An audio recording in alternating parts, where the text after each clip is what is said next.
In 1974, something strange happened on the set of Blazing Saddles, something few people ever talk about. The actor who was supposed to play the Waco Kid disappeared after only one day of filming. What he did 4 years later shocked Hollywood and is still remembered by those who knew the story. Even before filming began, legendary actor John Wayne read the script and said just 3 words that completely changed the movie's direction. Originally, the movie wasn't even called Blazing Saddles. It had a different title that connected directly to Malcolm X. The first title was Tex X, a bold name that clearly referenced Malcolm X. This wasn't just meant to be clever, it was a powerful message. The man who created the idea, Andrew Bergman, was in his 20s and wanted to tell a story about a black sheriff in an all-white town in the Old West. That idea alone was shocking at the time. Naming the sheriff after Malcolm X was a way of challenging the typical image of westerns that Hollywood had always shown. Instead of a white cowboy saving the day, this story put a black man in charge, and that flipped everything upside down. The movie was never meant to be safe or polite. It was created to challenge how people thought about race and history. Back in the early 1970s, movies didn't usually talk about race this directly, especially not through comedy. Warner Brothers eventually changed the name from Tex X to Blazing Saddles, but the powerful spirit of the story stayed in the final version. Before Mel Brooks became involved, the film nearly went in a very different direction. Alan Arkin was supposed to direct it, and James Earl Jones, years before he became the voice of Darth Vader, was supposed to play the sheriff. Jones was a strong actor with a deep voice and serious presence, but he didn't have much experience with comedy. Still, he could have brought something unique to the role. Unfortunately, the project fell apart. There were too many creative disagreements, studio executives were nervous, and the script itself felt too risky. It was bold, controversial, and pushed too many boundaries, so it was put on a shelf and forgotten. Everything changed when Mel Brooks got involved. Instead of softening the story, he pushed it even further. The things that scared other people were the same things that attracted him. Without the earlier version falling apart, the version of Blazing Saddles that we know today would never have happened. When Brooks took on the project, he wasn't in a good place financially. His previous movie, The Producers, had won him an Oscar, but it didn't make much money. His next movie, The 12 Chairs, was a box office failure. He was struggling with a new baby on the way and barely enough money to get by. He couldn't even afford a new car. Brooks later admitted that he took on Tex X not because he believed it would be a hit, but because he was desperate. In the end, making Blazing Saddles changed everything for him. It gave him the chance to buy a house, afford a proper meal, and finally feel like he could breathe again. The film completely turned his life around. Writing the script for Blazing Saddles was chaotic from the beginning. Mel Brooks didn't write it by himself. It was a team effort, and that mix of voices helped shape it into the unique, wild, and unforgettable movie it became. Mel Brooks didn't create Blazing Saddles on his own. He brought in 4 more writers to help shape the story. Those writers were Andrew Bergman, Richard Pryor, Norman Steinberg, and Alan Ugger. Their writing sessions weren't calm or orderly. They felt more like a wild bar fight, with everyone shouting, arguing, and fighting to make sure their own jokes made it into the script. They worked long hours, often deep into the night, fueled by adrenaline and Chinese takeout. The first draft they came up with was massive, 412 pages long, which would have been enough for a film over 8 hours long. Eventually, they cut it down to 275 pages, but even that was still way too long by movie standards. However, it was filled with outrageous, rule-breaking humor. Richard Pryor especially brought an edge to the script, giving the character of Sheriff Bart a voice that no one else could have written. Over time, no one could even remember who came up with which parts. The now famous fart scene around the campfire came out of this chaotic process. It wasn't just writing, it was creative warfare, and what they produced was something totally new for Hollywood. Right from the beginning, Mel Brooks made it clear that they weren't going to play it safe. He hung a sign on the wall that said, "Please do not write a polite script." That sign defined the entire writing process. Brooks told his team to throw out every rule. He believed that the movie probably wouldn't get made anyway, so they might as well go as wild as they wanted. And that's exactly what they did. They took aim at racism, made fun of old Hollywood cliches, and joked about topics no one else would touch. Richard Pryor wrote jokes about Jewish culture, while the Jewish writers wrote jokes about black culture. No one stayed in their lane, and this fearless mix gave the movie its unique voice. Blazing Saddles didn't just make fun of Westerns, it tore them apart and built something new and bold from the pieces. Originally, Brooks wanted Richard Pryor to star as Sheriff Bart. Pryor was his first choice. But Warner Brothers refused to insure Pryor because of his past drug use and recent time in jail. Brooks was furious and considered quitting the project. But surprisingly, Pryor stayed calm and encouraged him to continue. He told Brooks, "We'll find the right guy. Keep going." Pryor didn't leave the project though. He stayed on the writing team and helped shape the film's bold tone behind the scenes. In the end, the lead role went to Cleavon Little. Brooks later said they were lucky to find him. Little brought charm and intelligence to the role, but it's hard not to wonder what it would have been like if Pryor had played Bart, especially since just 2 years later, Pryor and Gene Wilder became one of the most legendary comedy duos in film history. Then came one of the most surprising behind-the-scenes moments of all. Mel Brooks wanted John Wayne to play the Waco Kid. Yes, that John Wayne, the most serious and straight-laced cowboy star of all time. Brooks gave him the script, and Wayne read it overnight. The next day he told Brooks that he laughed his ass off, but he still had to say no. He said it was too dirty for his image. Still, he promised he'd be the first person in line to see the movie. Just imagine how surreal it would have been to see John Wayne playing a drunk, broken-down cowboy in a movie that made fun of all the old westerns he helped make famous. After Wayne turned it down, Brooks became obsessed with casting actor Dan Dailey. Dailey wasn't known for westerns. He was a musical star, but he was great on a horse and had the right kind of energy. Brooks tracked him down in Hawaii, and Dailey loved the script, but he had to turn it down too. He explained that his eyesight was failing and he was almost blind. He didn't think it would be safe for him to ride anymore. Brooks was heartbroken. He kept searching for the right actor, but nothing seemed to work. Then came the worst casting disaster of all. Brooks hired Gig Young, a respected actor who had even won an Oscar. Young had the tired, weathered look that Brooks thought would be perfect for the Waco Kid. But on the very first day of filming during the jail scene, something went terribly wrong. Young started shaking violently. Brooks at first thought it was acting, until green bile came out of Young's mouth. He was rushed to the hospital. Brooks later said, "If you want an alcoholic, don't cast an alcoholic." Young never returned, and later he sued Warner Brothers. Once again, the film was without a Waco Kid. That's when Gene Wilder entered the picture. At first, Brooks hadn't even considered Wilder for the role. He thought he was too young, too clean-cut, and too fresh-faced. He had actually offered Wilder the part of the villain earlier, but Wilder turned it down. Now desperate, Brooks called him in tears. Wilder had just finished working with Brooks on The Producers, so there was already trust between them. What happened next would change comedy history. Gene Wilder got on a plane and flew straight to Los Angeles. As soon as he tried on the Waco Kid's costume, it felt perfect, like it was meant to be his role all along. By Monday he was already on set and something magical happened. His calm charm, unusual timing, and unique energy transformed the character into something unforgettable. Even more powerful was the chemistry between him and Cleavon Little. Together they became the heart of the film.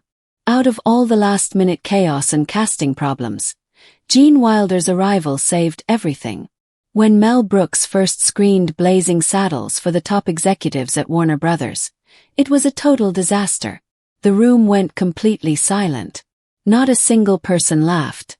Not even once. Instead of chuckles, there was discomfort and then anger.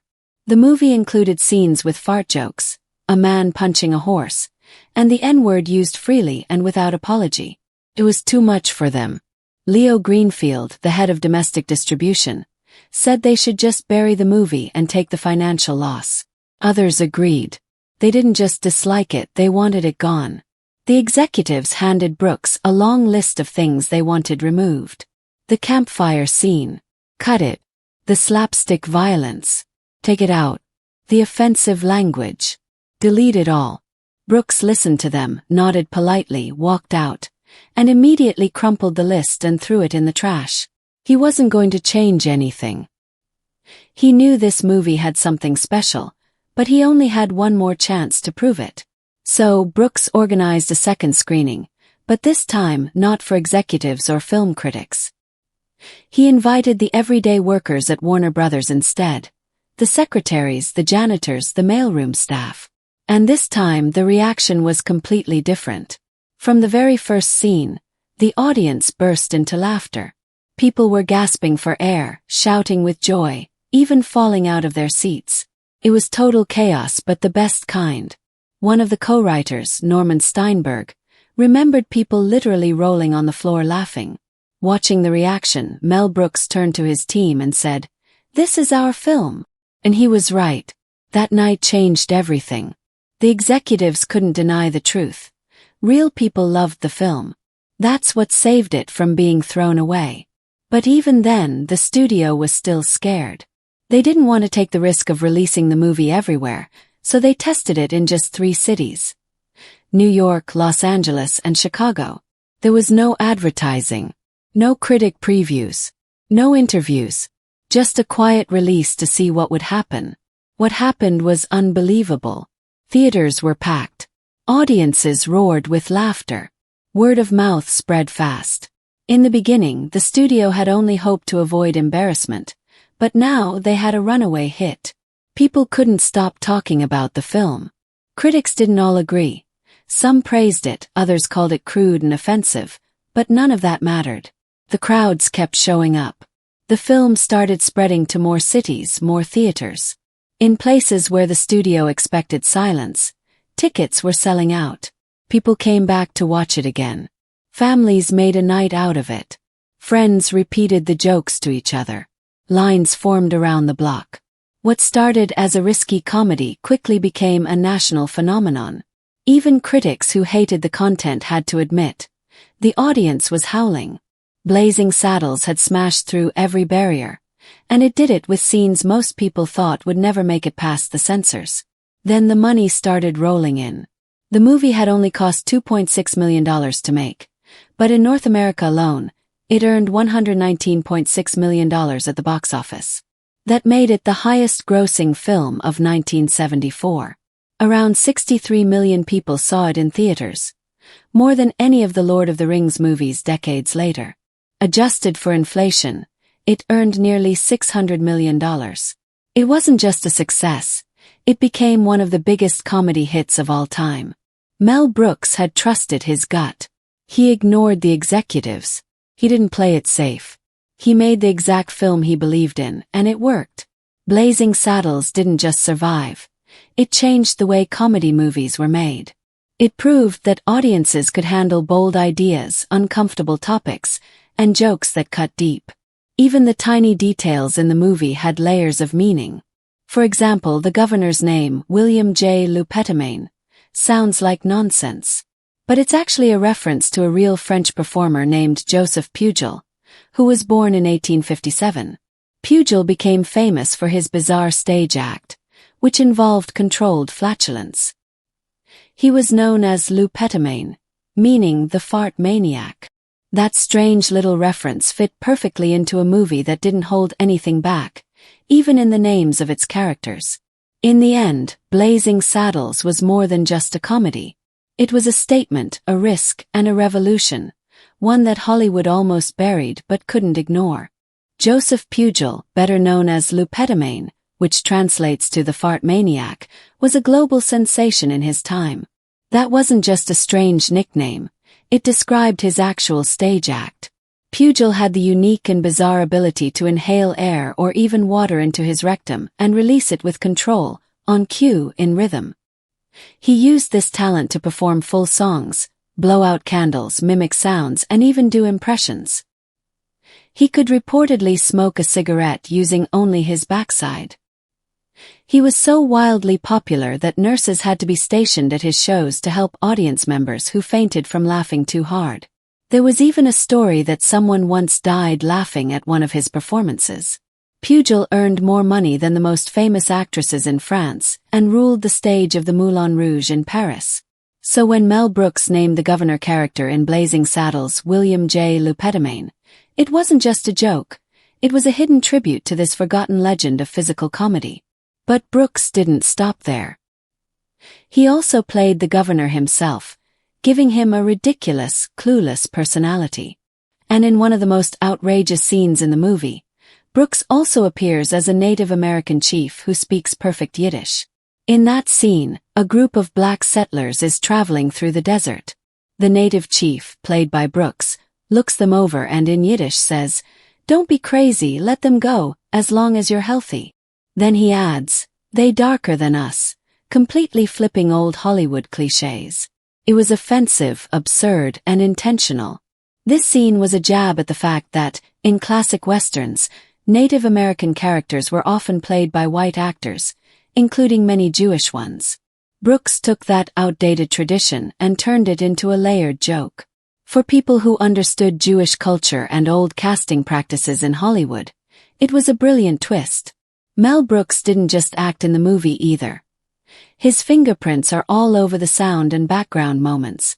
The singers who back up the character of Lily Von Stapp. That's Brooks's voice. The random heckler shouting during the chaotic final fight. Also Brooks. He filled the film's audio with little pieces of himself, scattered like Easter eggs. It was comedy by overload, every frame packed with jokes, every sound designed for maximum silliness. And Brooks wasn't interested in following the normal rules of storytelling. In fact, he went out of his way to break them. One of the boldest examples of this is how the film uses anachronisms, things that don't belong in the time period. The movie is set in the Old West in 1874, but suddenly Count Basie and his full jazz orchestra show up in the middle of the desert, wearing tuxedos and playing April in Paris, a song from the 1930s. The moment makes absolutely no sense. Jazz didn't exist in 1874. Not even ragtime, the musical style that came before jazz, had been invented yet. But there's the band playing confidently in the open desert, as if it's completely normal. It's jarring, hilarious, and entirely on purpose.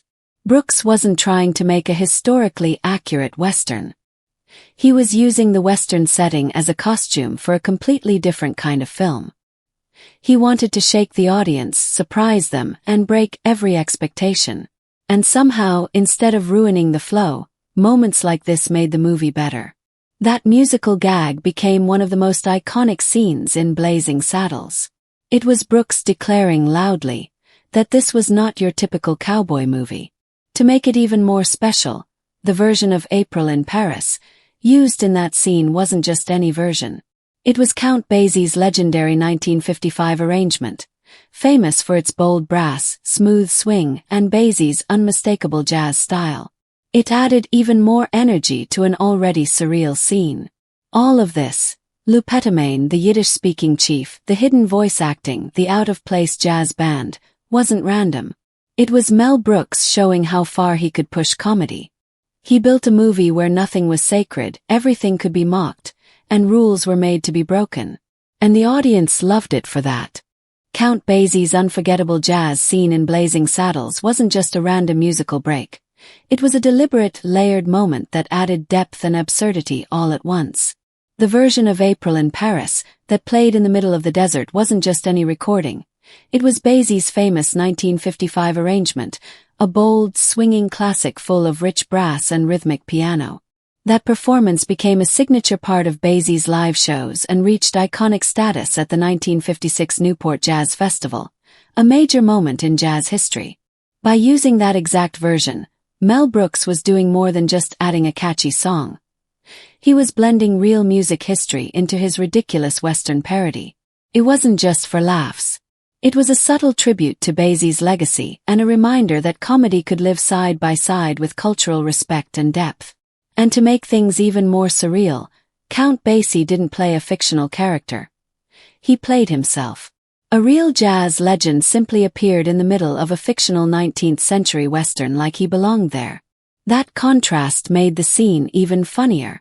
While everything around him was dusty, chaotic, and wild, Basie remained calm, stylish, and completely in control. He wasn't confused at all. He looked completely at home in the most out-of-place setting imaginable. That confidence